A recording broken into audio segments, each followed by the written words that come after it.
औज़ुबिल्लाहिमिनश्शैतानिर्रजीम बिस्मिल्लाहिर्रहमानिर्रहीम। नाज़रीन इकराम, नूर हिदायत दीनी तालीम चैनल की जानिब से आप सबको अस्सलाम वालेकुम वरहमतुल्लाहि वबरकातुहू।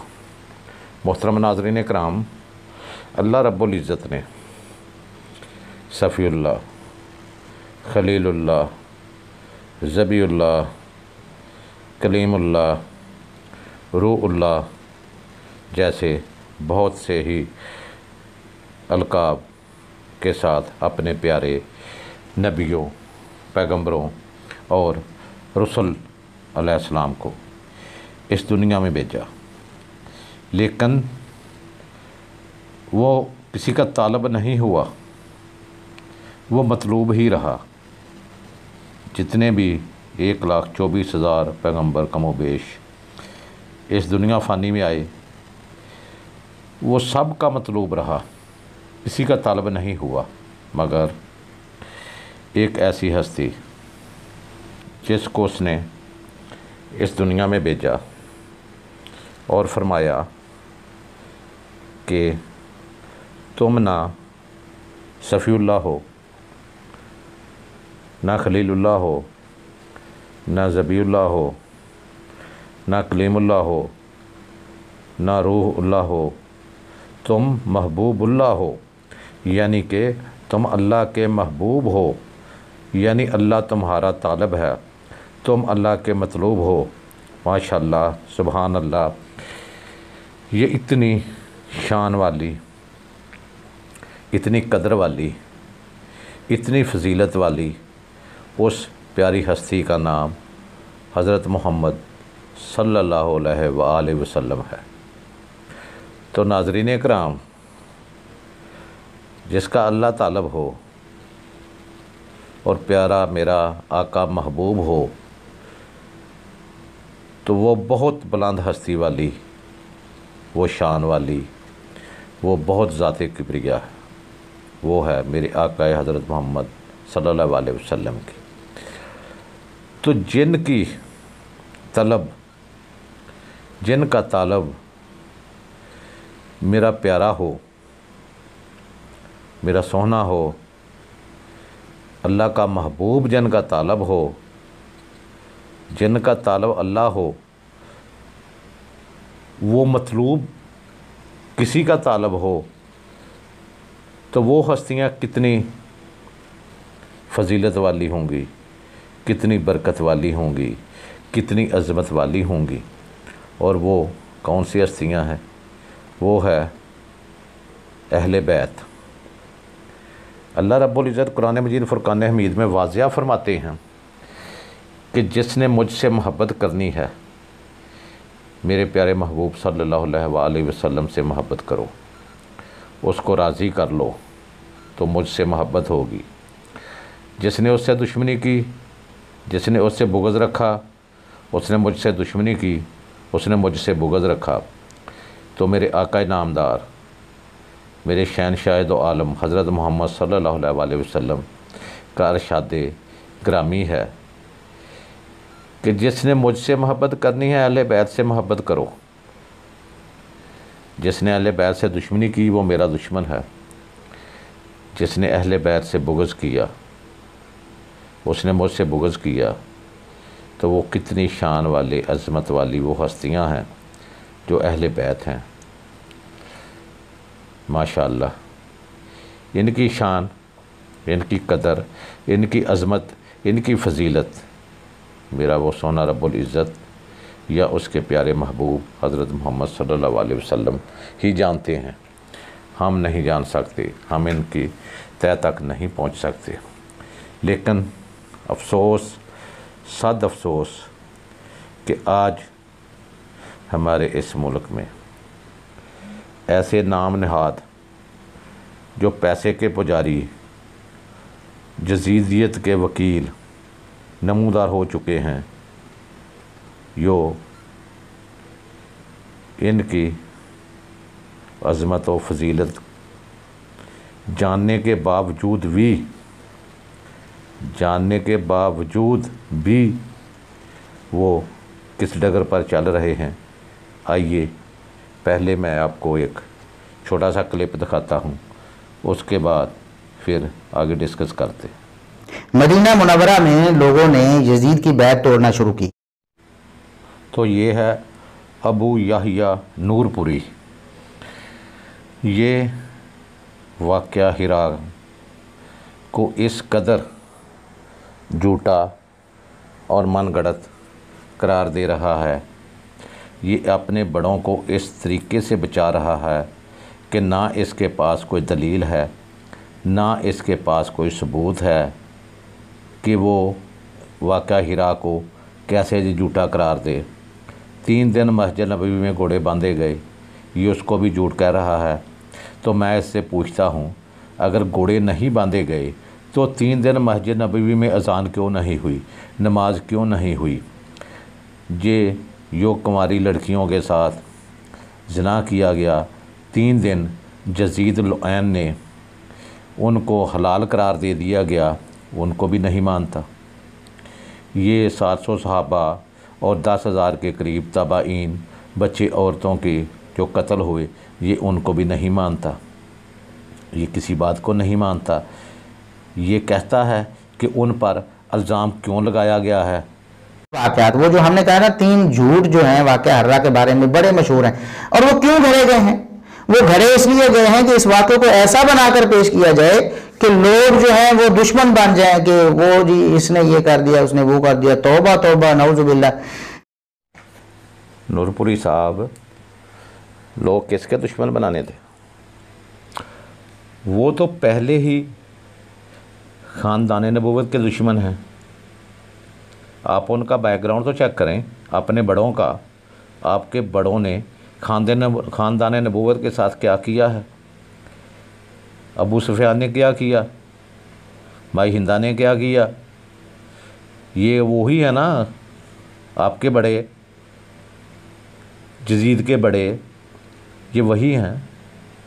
उन्होंने क्या कुछ नहीं किया। फिर अमीर माविया ने क्या नहीं किया? अमीर माविया ने बगावत नहीं किया हज़रत अली अलैहिस्सलाम की खिलाफत में। किसकी बगावत की थी उसने? जिसको मेरे प्यारे महबूब हज़रत मोहम्मद सल्लल्लाहु अलैहि वसल्लम अपना भाई कहकर पुकारते थे, उसकी बगावत की। जो सहाबी भी थे, रावी भी थे, कातबे वही भी थे और अहले बैत के वालिद मोहतरम भी थे, उनकी बगावत की। जिनको मेरे प्यारे महबूब सल्लल्लाहु अलैहि वसल्लम अबूल हसन के नाम से पुकारते थे, अबूल हुसनैन के नाम से पुकारते थे, अबू तराब के नाम से पुकारते थे, अबूल आयमा के नाम से पुकारते थे, अमीरुल मोमिनीन के नाम से पुकारते थे, यासूबुद्दीन के नाम से पुकारते थे, नफ्स रसूल के नाम से पुकारते थे, अखवाए रसूल के नाम से पुकारते थे, ज़ौजा बतूल के नाम से पुकारते थे, शेर खुदा के नाम से पुकारते थे, शेर खैबर के नाम से पुकारते थे, हैदर करार के नाम से पुकारते थे। और फिर सबसे बढ़कर ये गुम्मे गदीर के मौका पर क्या फरमाया था आप सरकार सल्लल्लाहु अलैहि वसल्लम ने? आपको याद है या नहीं याद कि जिसका मैं मौला उसका अली मौला? उसकी बगावत किसने की? आपने कहा है कि इन पर झूठा इल्ज़ाम लगाने के लिए ये मनगढ़ंत गढ़े गए हैं। यजीद की बैत छोड़ दी थी मदीना वालों ने, उसने इसलिए चढ़ाई की है। तो क्या आप बता सकते हैं कि यजीद की बैत शरई थी, कानूनी थी, हक पर थी?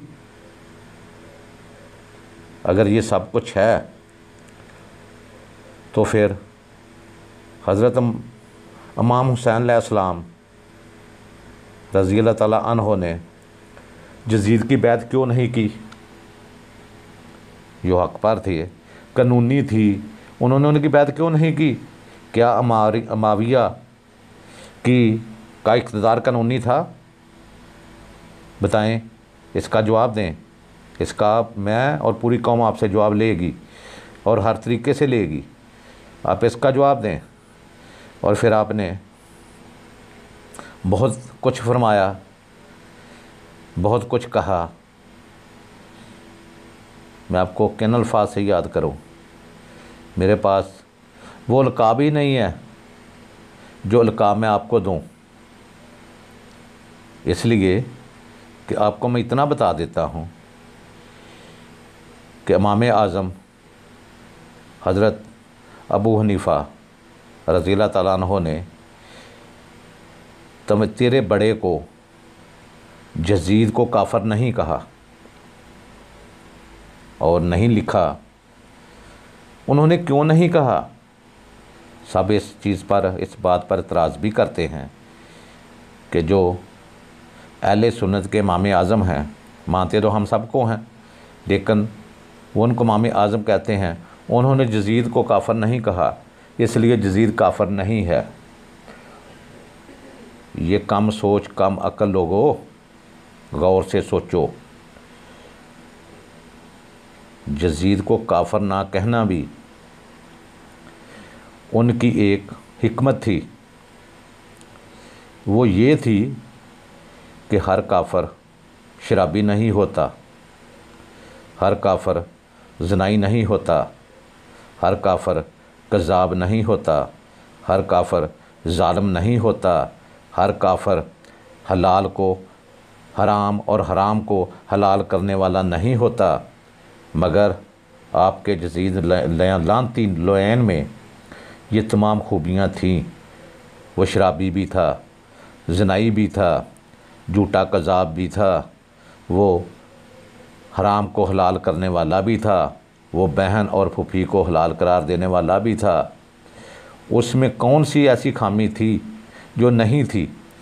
इसलिए वो हज़रत इमाम आज़म अबू हनीफ़ा ने काफ़र नाम की तौहीन नहीं की। उसने कहा इसको काफ़र कहना भी काफ़र नाम की तौहीन है, ये काफ़रों से भी बदतर ज़ालिम है और जलील है और कमीना है। तो इसलिए मैं आपको ना राफ़ज़ी कहूँगा, ना कुछ और लफ़्ज़ अलक़ाब से बोलूँगा, क्योंकि ये उन नामों की तौहीन है।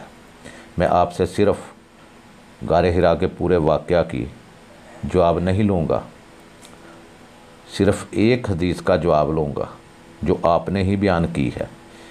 वो पहले सुन फिर उसका जवाब दे। मैं तुम्हें एक हदीस सुनाने आया हूं जो मैंने रसूलुल्लाह सल्लल्लाहु अलैहि वसल्लम से सुनी थी कि मन खला यदम मिन ताअतिन, जो बंदा अमीर खलीफा की इताअत छोड़ देता है, लक़ी अल्लाह यौमल क़ियामति ला हुज्जत लहू, क़यामत के दिन अल्लाह से इस हाल में मुलाकात करेगा कि उसके पास कोई बहाना रोज़र नहीं होगा।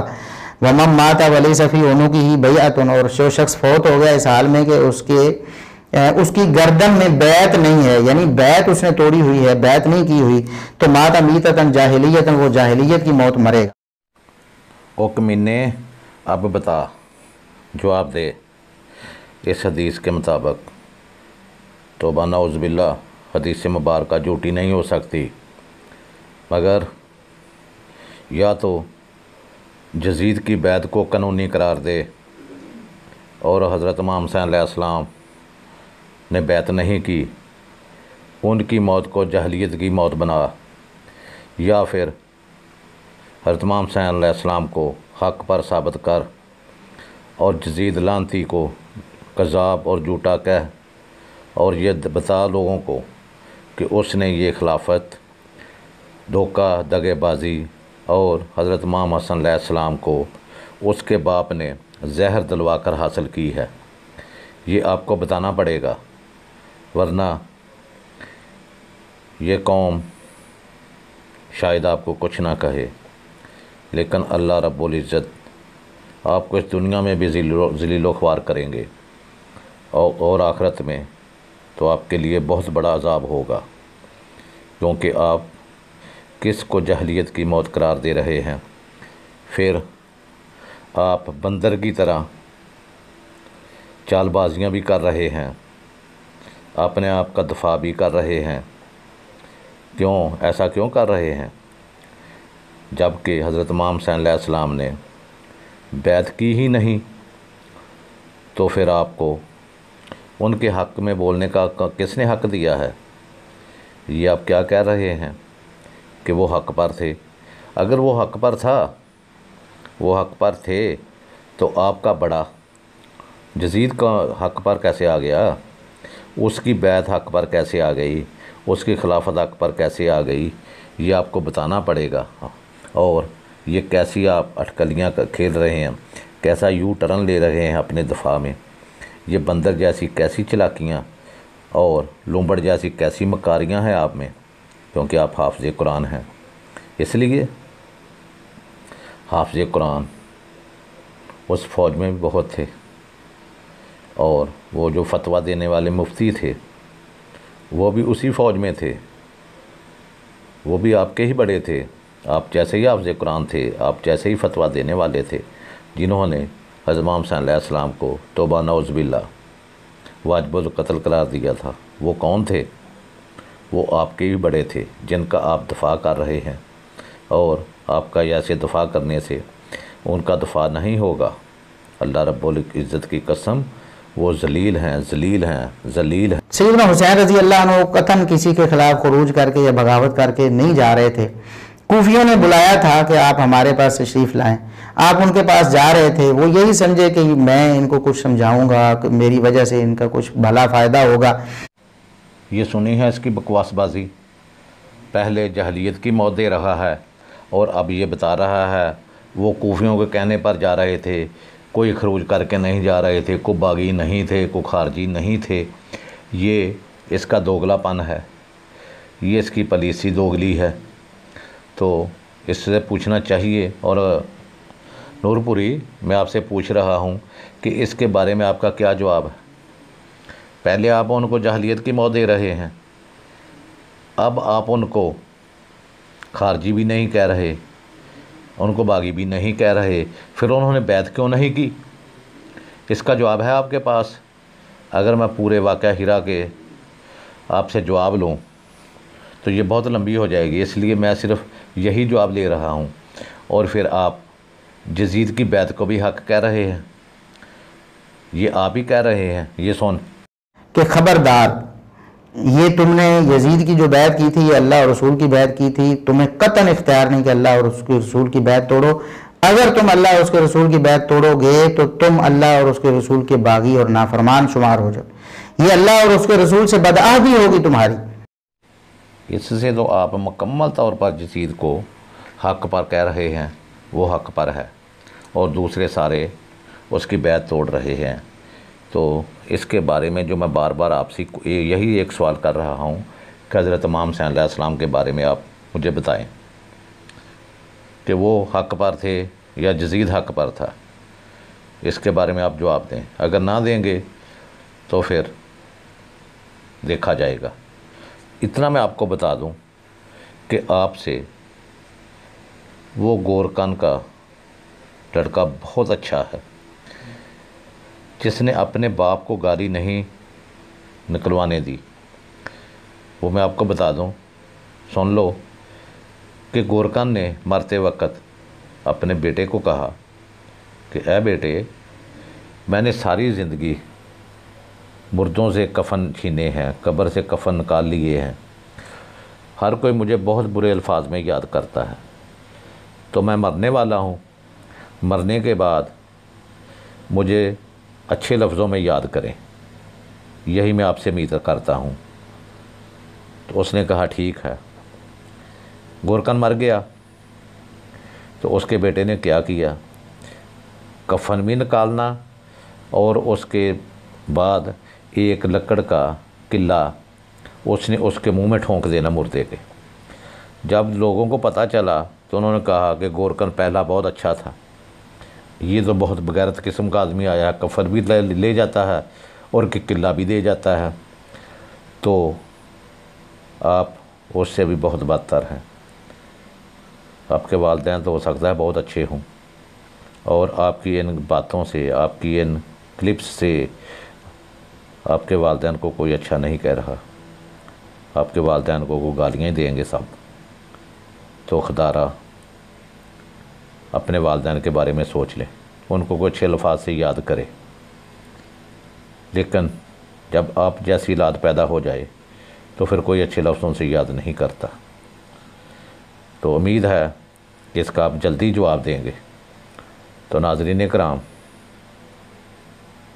ये था आज का सिर्फ एक ही सवाल इससे अगर वीडियो अच्छी लगे तो इसको आगे ज़रूर शेयर करें, ताकि जो इसके क्लिप्स हैं इसको कोई भी ना देखे और इसे सब लोग नफ़रत करें और इसे इसका जवाब मांगें। इसको लाइक भी कर दें, इसको सब्सक्राइब भी कर दें। तो काफ़ी लंबी वीडियो हो गई है, इसके साथ ही इजाज़त चाहता हूँ। खुदा हाफिज़ वल आखिर दीवाना अल्हम्दुलिल्लाहि रब्बिल आलमीन। अस्सलामु अलैकुम व रहमतुल्लाहि व बरकातुहू।